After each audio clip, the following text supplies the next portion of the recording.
श्री कृष्ण मित्रों, मैं प्रियंका स्वागत करती हूँ आपका जीवन और आध्यात्म में। आज की चलिए कहानी सुनते हैं। मैं रोज़ रोज़ नई नई कहानियाँ लेके आती हूँ और कहानियाँ हमारे जीवन से संबंधित होती हैं और हमारे धर्म से संबंधित। तो चलिए सुनते हैं। आज मैं कहानी लाई हूँ अवसान माता की। किसी गांव में एक बूढ़ी अम्मा रहा करती थी। वो अम्मा जो थी वो बहुत गरीब थी, बहुत ही ज़्यादा गरीब थी, और दोनों सास बहू किसी तरह से बहुत मेहनत मजदूरी करती थी, तो उससे उनका जीवन जो है वो चलता था। और उनके गांव में सबके घरों में दूर-दूरियाँ होती थी।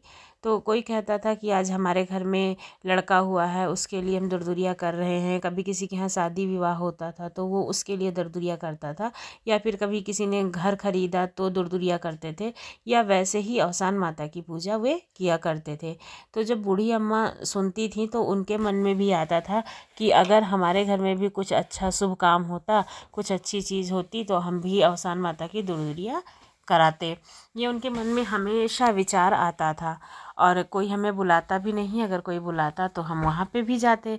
तो उन्हीं के गांव में एक हानि थी जिन्होंने अपने घर में दूर-दूरियाँ की, तो उन बूढ़ी अम्मा को बुलाया। अब अम्मा बहुत खुश थी कि आज हम दूर-दूरियाँ में जाएंगे, वहाँ पे अवसान माता की पूजा करेंगे, सभी पूजा होगी तो सबके साथ में जाएंगे, तो हमें भी पता चलेगा कि अवसान माता की पूजा में क्या क्या होता है। तब जो सेठानी थी उन्होंने कहा कि हम अपने घर पे अवसान माता की पूजा नहीं कर रहे हैं, और पूजा जो है वो नदी पे होगी। तब बूढ़ी अम्मा की जो बहू थी वो अम्मा को बहुत प्यार करती थी, और उसने कहा कि अम्मा, आप इतनी दूर जाओगी अगर पूजा के लिए तो आपको भूख लगेगी, वहाँ खाने पीने की व्यवस्था तो कुछ होगी नहीं, और पूजा पाठ की व्यवस्था है तो हम आपके लिए खाना बनाए देते हैं, जैसे वहाँ जा कर के खा लेना। तो फिर अम्मा ने कहा कि ठीक है बहू, बना बना दो। और पहले के ज़माने की बात है, और गाँव के समय में तब लोग कपड़े उपड़े में ऐसे ही खाना बांध के दे देते थे ले जाने के लिए कहीं भी। तो जो बूढ़ी अम्मा की बहू थी उसने खाना उनको दे दिया बांध के कि ले जाओ अम्मा, ये खा लेना अपना। तो अम्मा भी अपना उठा के कपड़ा रख ली, जो उनका सामान था सारा सामान में, कि अब इसी में लेके चले जाएंगे, फिर वहाँ पे जाएंगे तो खाना वाना खा लेंगे। फिर वहाँ गए सब लोग, नदी पे नहाने वहाने लगे, कपड़े उपड़े बदलने लगे। तो सब लोग जो है सर से ओढ़ करके साड़ी को, और जो है माता का आवाहन करने लगे कि उनके निवृत्त पूजा करनी है, और मैया जो है क्या कहते हैं वहाँ पर विराजित हों। तो बूढ़ी अम्मा तो जानती नहीं थी, वो किसी के घर दूर-दूरिया में तो गई नहीं थी, तो उनको पता नहीं था कि अवसान माता की पूजा जो है वो कैसे की जाती है।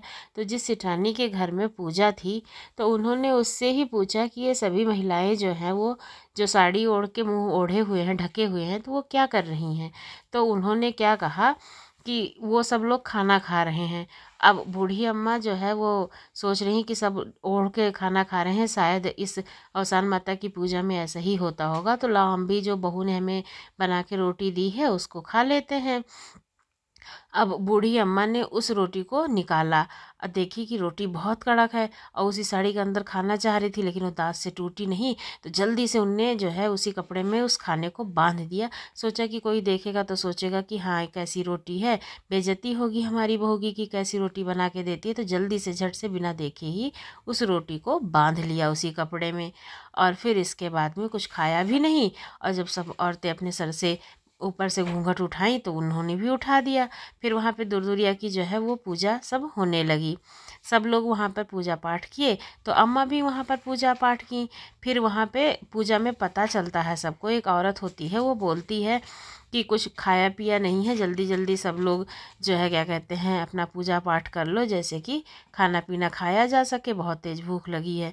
तो जल्दी जल्दी सब पूजा पाठ होने लगता है। लेकिन अम्मा फिर बोलती हैं कि जो ये सेठानी ने तो हमसे कहा था कि सब लोग खाना खा रहे हैं, आप बोल रहे हो कि आप जो है खाना नहीं खाए हो। अब सब औरतें अम्मा के ऊपर हंसने लगती हैं कि इनको देखो, इनको इतना भी नहीं पता है कि बिना खाए जो है वो पूजा की जाती है, और ये कैसे खा पी के बोल रही हैं पूजा करने के लिए। तो अम्मा अपने मन में सोचती हैं कि अच्छा हुआ हमारी रोटी हमारे दांत से नहीं कटी, जिसकी वजह से हमें ये ऐसे ही मतलब खाना खाया नहीं, और अच्छा हुआ माता ने हो सकता है हमारे ऊपर कृपा कर दी कि रोटी इतनी कड़क थी कि मैंने खाना नहीं खाया, जिससे खाली पेट ही हम पूजा कर रहे हैं।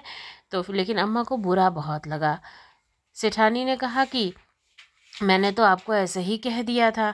लेकिन अम्मा को बहुत बुरा लगा कि इसने मेरे साथ कैसे व्यवहार किया।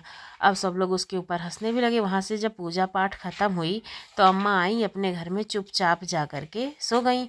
अब बहू सोच रही है कि अम्मा आई, कुछ बोली भी नहीं, ना प्रसाद दिया, ना कोई भी बात बताई कि क्या हुआ है आखिर वहाँ पर, और ऐसे ही आके लेट गई हैं। तो अम्मा क्यों लेट गई हैं? तो वो जा कर के बहू से वो अपनी सास से मतलब अम्मा से कहने लगती है बहू कि अम्मा प्रसाद तो मिला होगा ना, तो हमें भी पूजा का प्रसाद दो, और आप क्यों बोल नहीं रही हो? आप यहाँ लेटी हो, खाना पीना भी आपने नहीं खाया। फिर अम्मा कहती हैं कि बहू कुछ नहीं है, प्रसाद वहाँ खूंटी पे टंगा है और तुम जो है जा कर के ले लो।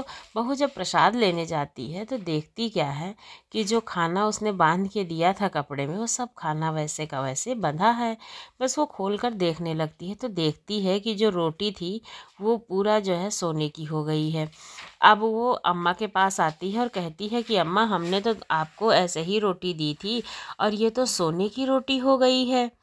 तब अम्मा जो है वो समझ जाती हैं कि ये माता का ही चमत्कार है, और अपनी बहू को सब बात बताती हैं कि किस तरह से हम वहाँ पूजा करने के लिए गए थे और उन्होंने मेरी हंसी उड़ाई और कह दिया कि खाना खा रहे हैं। फिर बाद में भी सब लोग मेरी हंसी उड़ा रहे थे, इसीलिए मुझे बुरा लगा और हम आके यहाँ पे सो गए। लेकिन अवसान माता की ही कृपा से ये जो रोटी थी ये सोने की बन गई है, और यही रोटी पहले ही सोने की बन गई थी, इसीलिए मैंने कुछ खाया नहीं, क्योंकि मैं माता की पूजा अपने मन से करना चाहती थी। सच्चे हृदय से मैंने माता को याद किया था, तो माता ने हमारी मदद की। इसी वजह से रोटी सोने की बन गई और मैंने खाना भी नहीं खाया, पूजा पाठ भी सही तरीके से हुआ और हमारे पास ये सोने की रोटी भी आ गई। अब दोनों सास बहू जो है उसको जा कर के बेच लेती हैं रोटी को। अब काफ़ी जो है पैसा हो जाता है उनके पास, आराम से वो अपना महला दुमहला बनाती हैं, घर में सब व्यवस्था हो जाती है। फिर उनको याद आता है कि उन्होंने अवसान माता की पूजा करने के लिए कहा था, तो वो अवसान माता की पूजा जो है अपने घर पर रखती हैं और कहती है बहू हम जाए सबको बुला लाएं, जैसे कि सभी सास सुहागनें बैठ के पूजा कर लें, और हमें पूजा करनी है। हमने अवसान माता से हमेशा ये कहा कि अवसान माता हमें उस लायक करें, तो हम भी जो है क्या कहते हैं अपने घर में अवसान माता की पूजा करेंगे। तब अब माता ने उस तरह से हमें दिया है तो हमें पूजा करनी चाहिए। तो बहू बोलती है ठीक है अम्मा, जाओ सबके यहाँ बुला लाओ। अब अम्मा जाती हैं उस सेठानी के घर में बुलाने के लिए कि हमारे घर में दुर्दुरिया की अवसान माता की पूजा है तो आप आना। तो बोलती कि तुम्हारे घर में तो खाने को भी नहीं अटता था, तुम्हारे पास जो है इतना धन कैसे आया? तो अम्मा बेचारी तो सीधी साधी उन्होंने सब बात सेठानी को बता दी कि जो है मैंने माता से मन से मांगा था और शायद वो रोटी सोने की हो गई थी, इसीलिए मैंने रोटी भी नहीं खाई और निराजल मैंने वहाँ पर पूजा की थी, माता ने मेरी सुन ली है। और वो सेठानी जो अम्मा से छल कपट किए थी उसका जो सारा धन है वो नष्ट हो गया था। अब वो सेठानी बोलती है कि ठीक है हम ज़रूर आएंगे आपके घर में पूजा पे। जब माता की पूजा शुरू होती है अवसान माता की, तो सेठानी भी आती हैं पूजा करने और सास सुहागनें आती हैं, सब पूजा पाठ करते हैं। और जो सेठानी होती है वो अवसान माता से माफ़ी मांगती है, कहती है कि हमने तो मजाक में अम्मा से कहा था, माता मैंने आपका कोई भी अपमान नहीं किया था, अब हम पर क्षमा करो, हम आपके ही बालक हैं। माता बेचारी तो जो है क्या कहते हैं बच्चों की सुनने वाली होती ही हैं, बच्चे सच्चे हृदय से जो भी मांगे माता तो देती ही हैं। तब माता ने उन सेठानी को भी माफ़ किया और उनका सब कुछ अब धन दौलत धीरे धीरे वापस आने लगा, उनके सारे कारोबार में वृद्धि होने लगी, जो सब नुकसान हो रहा था। फिर से सब लोग पूरे गाँव में सब अब हर बृहस्पतिवार को अवसान माता की पूजा करते थे और उसके बाद में ही सभी सास सुहागनों को खिला करके खाना खाने लगे, कभी किसी के यहाँ कभी किसी के यहाँ, इसी तरह से पूजा होती थी। तो जिस तरह अवसान माता ने उस बूढ़ी अम्मा और उनकी बहू की सुनी, उसी तरह से वो सबकी सुने, सबके ऊपर उनकी कृपा रहे और सबका घर परिवार बसे, सबके घर में संपन्नता आए। बोलो अवसान मैया की जय। आपको हमारी कहानी अच्छी लगी हो तो हमारे चैनल को जरूर सब्सक्राइब करें ऐसी नई नई कहानियों के लिए।